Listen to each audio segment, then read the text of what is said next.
الحمد لله نحمده ونصلي ونسلم على رسوله الكريم أما بعد فأعوذ بالله من الشيطان الرجيم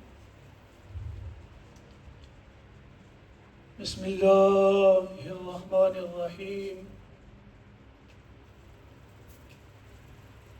وَلَنَبْلُوَنَّكُمْ بِشَيْءٍ مِّنَ الْخَوْفِ وَالْجُوعِ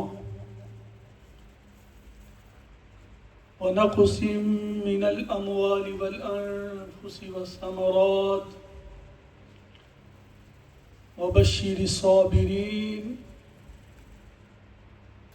آمنت بالله صدق الله العظيم وبلغنا رسوله النبي الكريم الأمين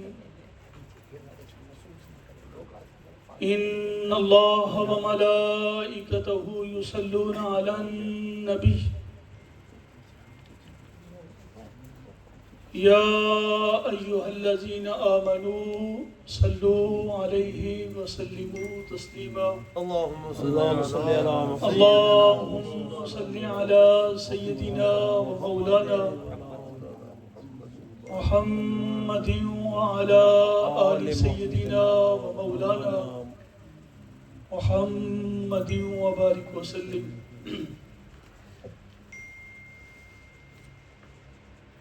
بعد حمد و ثنا نہایت ہی واجب الاحترام انتہائی مشفق و مہربان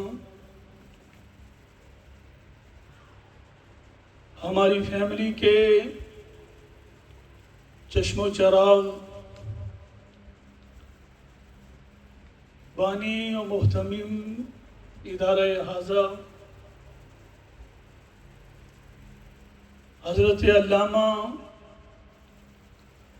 مولانا مفتی محمد اسلم صاحب بندیالوی دامت برکاتہم العالیہ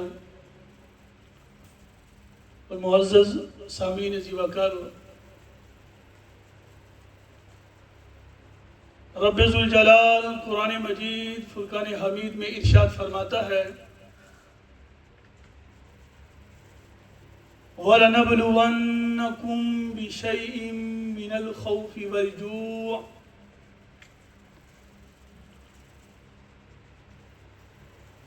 اور ہم تمہیں ضرور آزمائیں گے کچھ ڈر اور بھوک سے، وَنَقْصٍ مِّنَ الْأَمْوَالِ وَالْأَنفُسِ وَالثَّمَرَاتِ اور کچھ مالوں، جانوں اور پھلوں کی کمی سے، وَبَشِّرِ الصَّابِرِينَ اے میرے محبوب صبر کرنے والوں کو خوشخبری سنا دیجئے۔ سامعین ذی وقار، یہ ایک قانون قدرت ہے کہ اللہ رب العزت اپنے بندوں کو مختلف آزمائشوں میں مبتلا کر کے ان کا امتحان لیتا ہے،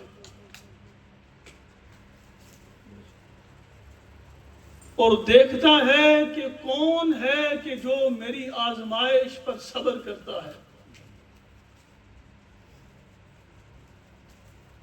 پھر جو لوگ ہر حال میں اپنے مالک و مولا کی رضا پر راضی رہتے ہیں، صبر کا دامن نہیں چھوڑتے، اللہ کی بارگاہ میں شکوہ شکایت نہیں کرتے، واویلا نہیں کرتے، تو ایسے لوگوں کو رب ذوالجلال پھر عظمتوں سے نوازتا ہے۔ اس لیے انسان کو چاہیے کہ انسان ہمیشہ زندگی میں اپنے مالک و مولا کی رضا پر راضی رہے۔ سبحان اللہ۔ اگر زندگی میں کوئی چھوٹی موٹی پریشانی آ بھی گئی ہے، کہیں زندگی میں مصائب و آلام کا سامنا کرنا پڑ ہی گیا ہے، تو بجائے اس کے کہ انسان اللہ کی بارگاہ میں شکوے کرنے شروع کر دے، بجائے اس کے کہ اس پریشانی میں انسان واویلا شروع کر دے، انسان کو ہمیشہ اپنے مالک و مولا کی رضا پر راضی رہنا چاہیے۔ بے شک۔ ہمارے بزرگان دین، ہمارے اسلاف کی زندگیاں ہمارے سامنے ہیں۔ آزمائش پر صبر کرنا تو چھوٹی چیز ہے، ہمارے اسلاف نے، ہمارے بزرگان نے اللہ کی رضا کے لیے، اپنے مالک و مولا کی خوشنودی کے حصول کے لیے، صبر تو چھوٹی چیز ہے، اپنی جانوں کو قربان تک کر دیا۔ امام علی مقام امام حسین رضی اللہ تعالی عنہ کی زندگی ہمارے سامنے ہے۔ امام حسین رضی اللہ تعالی عنہ کو کن کن آزمائشوں سے نہیں گزرنا پڑا، کتنی آزمائشیں آپ کی زندگی میں آئی، کتنی پریشانیاں آئی، مگر امام علی مقام امام حسین رضی اللہ تعالی عنہ نے صبر کا دامن نہیں چھوڑا۔ امام حسین رضی اللہ تعالی عنہ کو بڑے بڑے مصائب و آلام سے گزرنا پڑا۔ آپ کی آنکھوں کے سامنے آپ کے عزیز و اقارب، آپ کے رفقا، آپ کے سارے خاندان کو شہید کر دیا گیا، مگر امام علی مقام امام حسین رضی اللہ تعالی عنہ نے صبر کیا۔ سبحان اللہ۔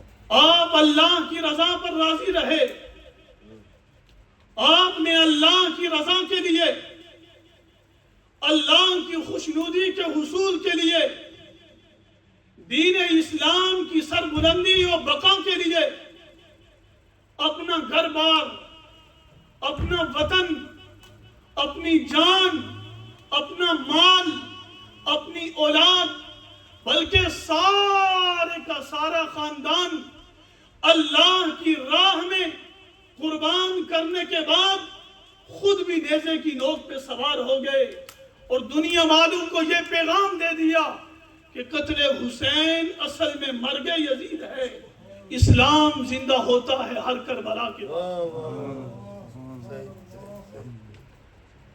سامعین عزیز وقار، امام علی مقام امام حسین رضی اللہ تعالی عنہ کو بڑے بڑے مصائب و آلام سے گزرنا پڑا۔ سب سے پہلے آپ نے اپنا وطن چھوڑا، اپنا گھر بار چھوڑا۔ امام حسین رضی اللہ تعالی عنہ نے جب اپنے دیس، اپنے وطن کو چھوڑا ہوگا تو آپ کے دل پہ کیا گزری ہوگی؟ اللہ اکبر۔ اور پھر وہ وطن، وہ مدینہ المنورہ کہ جہاں صبح و شام اللہ کے فرشتے آتے ہوں، جس روضہ رسول کی زیارت کے لیے ہر انسان تڑپتا ہو، جہاں صبح و شام اللہ کی رحمتوں اور برکتوں کا نزول ہوتا ہو، امام علی مقام امام حسین رضی اللہ تعالی عنہ نے جب اس وطن کو چھوڑا ہوگا تو آپ کے دل پہ کیا گزری ہوگی، مگر امام علی مقام نے صبر کیا۔ آپ کی آنکھوں کے سامنے آپ کے عزیز و اقارب، آپ کے رفقا کو شہید کر دیا گیا، آپ پہ پانی بند کر دیا گیا، مگر کوئی واویلا نہیں، کوئی ہائے وائے نہیں، کوئی اللہ کی بارگاہ میں شکوہ شکایت نہیں، کوئی التجا نہیں، بلکہ امام علی مقام امام حسین رضی اللہ تعالی عنہ نے صبر کیا۔ سبحان اللہ۔ امام علی مقام کو بڑے بڑے مصائب و آلام سے گزرنا پڑا، مگر آپ نے بتا دیا کہ حسین سب کچھ تو قربان کر سکتا ہے، مگر ایک فاسق اور فاجر کے ہاتھوں میں ہاتھ نہیں دے سکتا۔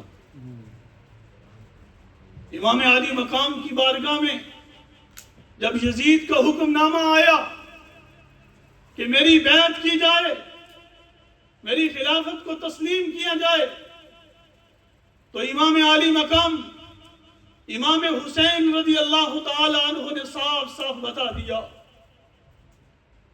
آپ نے بتا دیا کہ وہ ہاتھ جنہیں نبی مکرم صلی اللہ علیہ وآلہ وسلم نے چوما ہو، وہ یزید کے پلید ہاتھوں میں نہیں جا سکتے۔ سبحان اللہ۔ اللہ امام حسین رضی اللہ تعالی عنہ نے بتا دیا کہ وہ منہ کہ جس میں اللہ کے نبی نے اپنا لعاب دہن ڈالا ہو، وہ زبان جس پر کلمہ طیبہ جاری رہتا ہو، امام علی مقام نے فرمایا کہ وہ زبان ایک زانی، ایک شرابی، ایک فاسق اور فاجر کی خلافت کا اقرار نہیں کر سکتی۔ آپ نے صاف صاف بتا دیا کہ وہ سر کہ جو اللہ وحدہ لا شریک کے سامنے جھکتا ہو، وہ ایک فاسق اور فاجر کے سامنے نہیں جھک سکتا۔ سبحان اللہ۔ امام علی مقام امام حسین رضی اللہ تعالی عنہ نے بتا دیا کہ حسین سب کچھ قربان کر سکتا ہے، سبحان اللہ۔ حسین خاندان قربان کر سکتا ہے، حسین علی اکبر کی جوانی پر گھوڑے دوڑتے ہوئے تو دیکھ سکتا ہے، حسین عباس علمدار کے بازو تو کٹوا سکتا ہے، حسین 6 ماہ کے علی اصغر کے حلق میں تیر پیوست ہوتا ہوا تو دیکھ سکتا ہے، مگر حسین ایک فاسق، ایک فاجر، ایک زانی اور شرابی کے ہاتھوں میں ہاتھ نہیں دے سکتا۔ نعرہ تکبیر، اللہ اکبر، نعرہ تحقیق، نعرہ حیدری، یا علی۔ اہل سنت۔ تو سبین جیوہ کر امام علی مقام امام حسین رضی اللہ تعالی عنہ نے اللہ کی رضا کے لیے، اپنے مالک و مولا کی خوشنودی کے حصول کے لیے، دین اسلام کی سربلندی کے لیے، دین اسلام کی بقا کے لیے سب کچھ قربان کر دیا، مگر امام علی مقام نے ظالم سے آپ خوفزدہ ہو کر جھکے نہیں، اس کے ہاتھوں میں ہاتھ نہیں دیا۔ دعا ہے مالک و مولا کی بارگاہ میں کہ جو کچھ بیان کیا ہے اللہ رب العزت اپنی بارگاہ میں قبول فرمائے۔ آمین۔ وآخر دعوانا ان الحمد للہ۔ ماشاءاللہ ماشاءاللہ۔